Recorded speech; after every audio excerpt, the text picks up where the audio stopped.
Muito bem, pessoal, estamos aqui na segunda etapa dessa descrição, na verdade, das noções da teoria da firma. E agora a gente vai falar um pouquinho sobre a radiografia do lucro econômico zero observado ou realizado por uma firma competitiva. Bem, as medidas de lucro, elas são calculadas a partir da receita total menos o custo total. Ora, esse custo total aqui, vamos lembrar que no caso da teoria econômica, a gente sempre leva em consideração não apenas os custos explícitos, que são aqueles gastos realizados com folha de pagamento, com aluguel de máquinas e equipamentos, mas também a remuneração pelo uso do recurso do proprietário, né? A remuneração dos sócios da empresa, que deve ser considerado também aqui entre os custos da empresa. Pois bem, a receita total ela pode ser descrita como, numa firma bem simples, como a multiplicação de preços vezes quantidades. Ora, aqui a gente está assumindo que a firma produz um único tipo de bem, que, portanto, seu faturamento total vai ser calculado pelo número de bens vendidos multiplicado pelo preço que a firma não se vê como capaz de alterar.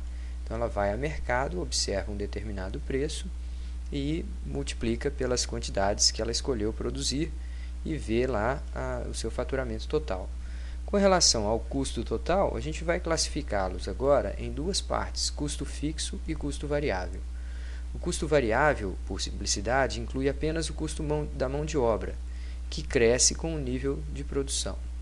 Ora, gente, numa medida mais ampla, custo variável reflete todos aqueles gastos da empresa que dependem do nível de produção que se utilize.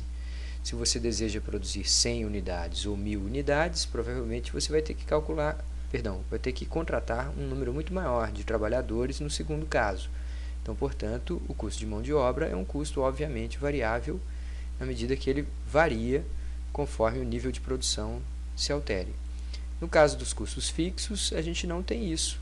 Independente da quantidade produzida, a gente vai ter que pagar aquele mesmo valor. Então, isso é o caso de aluguel de máquinas, galpões e também da remuneração ao investidor.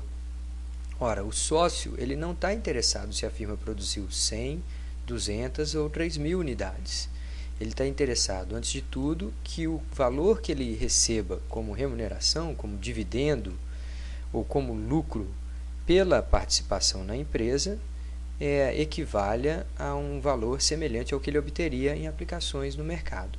Portanto, esse também vai ser considerado um custo fixo. Aqueles que a gente chamou anteriormente de custos implícitos também são custos fixos. Pois bem, a gente vai ilustrar todos esses conceitos através de uma tabela que aparentemente parece um pouco assustadora, mas quando a gente vai ver ela não tem nada de complicada. Essa tabela reflete aqui os dados a respeito da operação de uma pequena empresa, a barraca de sanduíches do Big Bob. Essa empresa competitiva vai operar no ponto em que preço é igual a custo marginal. Essa acaba sendo praticamente uma regra para as empresas em concorrência perfeita. Então, vamos explicar um pouquinho, né? O custo marginal é a medida de o quanto mais se gasta para a produção de uma unidade adicional, custo de produção na margem. Então, ela nos dá a medida de quanto que eu gastaria se quisesse elevar a produção em apenas uma unidade a mais. Pois bem, aqui nessa tabela a gente tem, nessa primeira coluna, o número de quantidades que está sendo produzida, digamos, por hora, né, nessa empresa. 0 sanduíches por hora, 1 sanduíche por hora, até você ver aqui 14 ou 15 sanduíches por hora que estão ilustrados aqui nesse exemplo. Pois bem, a segunda coluna vem representando o custo total, ou seja, a soma dos custos fixos e dos custos variáveis de produção. Então, essa coluna aqui é resultado da soma deste valor com este valor. Este valor aqui é a soma de 2 mais 15,80, vai dar 17,80, como você está vendo aqui. Pois bem, vamos explicar aqui primeiro o custo fixo. Não há muita dúvida a respeito do custo fixo aqui, né? A gente está vendo que, seja lá qual for o número de unidades de sanduíches a ser produzidas, eu tenho que pagar R$ 2,00 por hora. A gente poderia dizer que esse R$ 2,00 era composto de R$ 1,00 por hora como remuneração ao proprietário da barraca e R$ 1,00 por hora pelo aluguel da chapa, que vai ser utilizada aí na produção de sanduíches. Em ambos os casos, independe a quantidade que se está produzindo, aqueles R$ 2 são necessários, são contabilizados como custos por hora.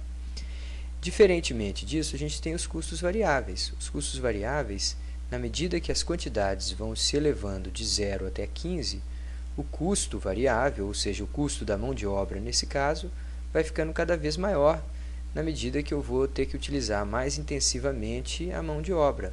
Eu posso eventualmente até estar falando de mais de um funcionário aqui, e, portanto, para produzir 15 sanduíches por hora, eu vou gastar em salários para essas pessoas um valor mais elevado do que eu pagaria se eu estivesse produzindo apenas um sanduíche por hora.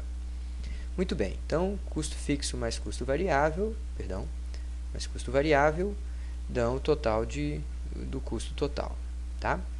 Bom, aqui vem o novo conceito, que é o conceito de custo marginal. O custo marginal reflete as flutuações no custo total quando eu desejo alterar as quantidades marginalmente. Então, se eu passo de 0 para 1, de 0 unidades produzidas para 1 unidade produzida, o meu custo total sobe de 2 para 3. A diferença entre esses dois números é R$1. Então, eu gastei R$1 para produzir essa primeira unidade, R$1 a mais do que eu gastaria se eu produzisse 0 unidades. Quando eu passo de 3 para 4, por exemplo, aqui eu passei de R$ 4,40 de custo total para R$ 4,80 de custo total. Então, o meu custo para produzir essa quarta unidade foi apenas de 40 centavos. Inicialmente, a gente observa que os custos marginais eles vão caindo até esse nível de 0,40 e depois eles passam a subir novamente e vão subindo de maneira ininterrupta até o final. Então, se for colocar esse custo marginal num gráfico, a gente pode esperar o comportamento dessa série como sendo no formato de um U, de uma letra U, que começa inicialmente descendo e depois o valor vai subindo gradualmente. Mas isso a gente mostra graficamente daqui a pouquinho. Pois bem, na próxima coluna a gente tem o preço que está sendo vendido esse sanduíche. Ora, independente de eu produzir 0 unidades, 5 unidades ou 14 unidades, o preço que eu vendo cada uma desses hambúrgueres, no mercado, desses sanduíches, é de R$2. Então, a firma não tem capacidade de alterar preço.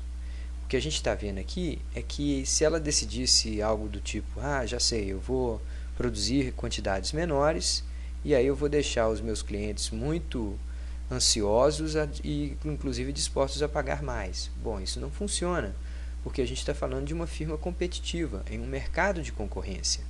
Portanto, ela é muito pequena para ser capaz de alterar o preço de mercado.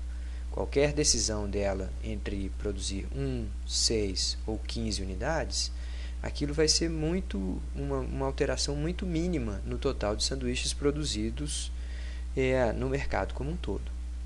Em todo caso, com base nessa coluna preços, a gente pode multiplicar por quantidades e ver qual que é a receita total para cada nível de produção.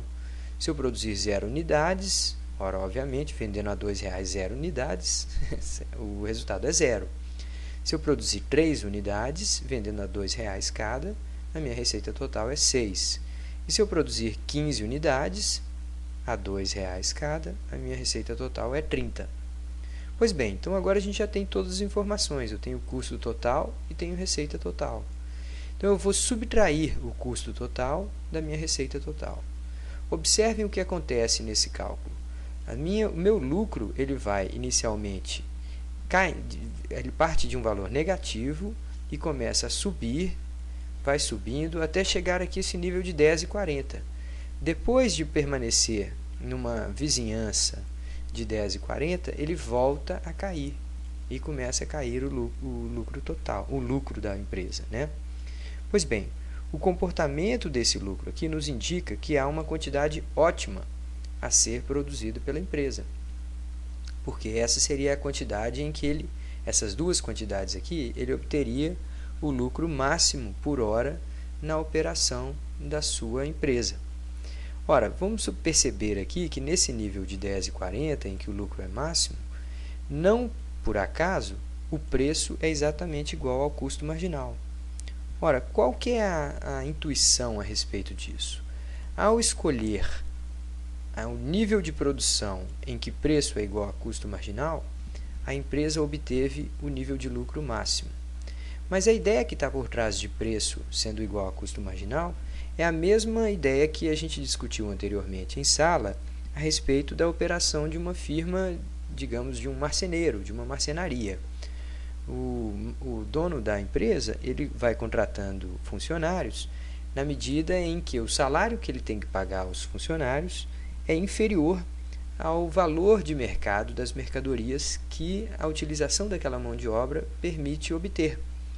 Então, se eu contrato um primeiro funcionário e pago a ele R$ 450 por mês, mas eu obtenho como resultado do trabalho dele, em produtos a serem vendidos no mercado, um valor de R$ 500, ora, eu tenho um benefício em contratar esse funcionário, eu vou contratá-lo. Se o segundo funcionário que eu contrato eu também pago R$ 450 por mês, mas eu só obtenho como benefício, como venda dos produtos que ele gerou no mercado, o valor de R$ 470, ou seja, um pouco menor, eu ainda assim teria um incentivo a contratá-lo, porque ele me geraria um ganho de R$ 20 a mais.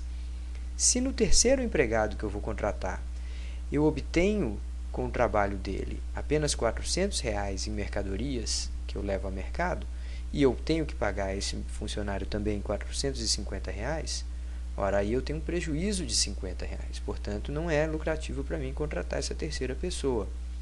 Então, a comparação de benefício marginal, quanto que eu ganho com a venda do próximo sanduíche, e custo marginal, quanto que eu tenho que gastar para produzi-lo, me indica que até aqui eu só tive acordos que eu venceria. Olha só, no 12ª unidade, eu gastei R$ 1,80 para produzir essa 12ª unidade, no entanto, eu vendi por R$ 2, então eu tive um lucro adicional de 20 centavos. Na 11ª unidade, eu gastei R$ 1,60 para produzir essa 11ª unidade, mas eu vendi por R$ 2, então eu também tive um lucro, no caso de 40 centavos. A partir desse ponto aqui, eu começo a ter prejuízos. Para produzir a 14ª unidade, eu gasto R$ 2,20, mas eu só vou obter com aquela unidade em mercado R$ 2. Portanto, o meu lucro total vai cair de R$ 10,40 para R$ 10,20. E assim fica ilustrada a decisão da firma em concorrência perfeita, de escolher produzir num determinado nível, tal que o seu lucro seja máximo. E este nível é o ponto em que preço se iguala a custo marginal. Bom, colocando finalmente essas informações num gráfico, a gente pode ver aqui, primeiramente, aquele formato em U da curva de custo marginal, que eu vinha dizendo para vocês anteriormente. E aqui, a linha de preços, como ela não se altera, se eu produzir uma unidade aqui embaixo, essa unidade vai ser vendida a R$ 2. Se eu produzir 13 unidades, como aqui, cada uma das unidades vai ser vendida a R$ 2 também. Isso não é o que acontece com a curva de custo marginal. Ela começa declinante e depois ela passa a subir. Então, quando eu estou num ponto aqui anterior a esse ponto ótimo, em que preço é igual a custo marginal, a gente observa que o custo de produzir aquela última unidade é menor do que o preço que eu obtenho no mercado. Então, eu devo produzir essa próxima unidade. Eu ando um pouquinho para cá, bom, o custo de produzir a próxima unidade ainda é menor do que o preço que eu obtenho no mercado. Eu continuo seguindo. Agora, vamos supor que eu passei direto. Se eu fui aqui à 15ª unidade, o custo de produzir essa 15ª unidade é bem maior do que o preço que eu consigo receber no mercado por aquela 15ª unidade. Portanto, eu estou reduzindo o meu lucro total. Eu devo retornar.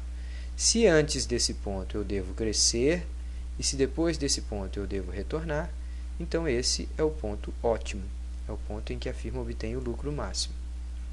Só para ser um pouco mais completo, a gente ainda poderia representar essa coluna de custo fixo aqui num outro diagrama como sendo uma linha. Ele vai ser sempre R$ 2, né? Embora haja uma diferença de escala aqui, né? Que na verdade essas duas linhas deveriam estar no mesmo nível de R$ 2.